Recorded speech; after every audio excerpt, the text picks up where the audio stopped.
Aming mga nagtanong. Mayroon pa dito ang tanong sa mga journalist friends natin na talagang nagre-research talaga mga journalist friends natin. Sabi nila, interestingly, we learned that this case was not cited has actually been resolved in August 21 daw. The case has been concluded by the ERC and the order was brought down a week later, August 27, 2024. Given this timing, there is clearly nothing for you to influence or manipulate anymore daw, ang tanong. Shouldn't the resolution of the case cited by NASECOR automatically make the decision of the Ombudsman moot? Why is this not the case daw? Tanong ng isang very talented din na journalist. Sige po.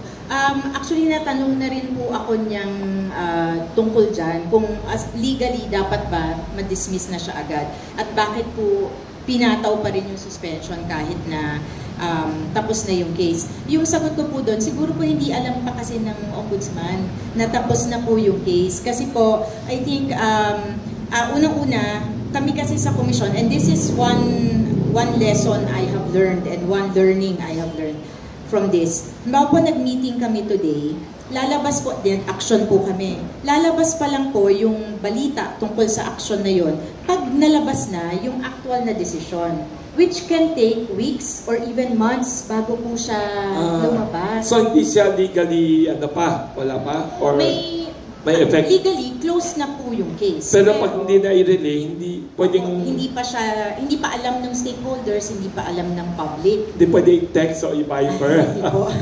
Hindi po. Pero yun yung isang improvement that I think the ERC will need to make if and when I'm able to return, to increase transparency in our decision making para po yung stakeholders alam nila na hindi porke tahimik, hindi gumagalaw yung kaso. Yes. Kahit po tahimik yon, may nangyayari dun sa kaso kasi pinag-uusapan, hindi pa lang na ilalabas yung action ng komisyon. So siguro po, sinama ko naman po sa motion for reconsideration ko yon sa Ombudsman, ngayong alam na nila na tapos na po yung kaso. Sana po, yun po yung isang ground para ma-lift na yung suspension. Galing.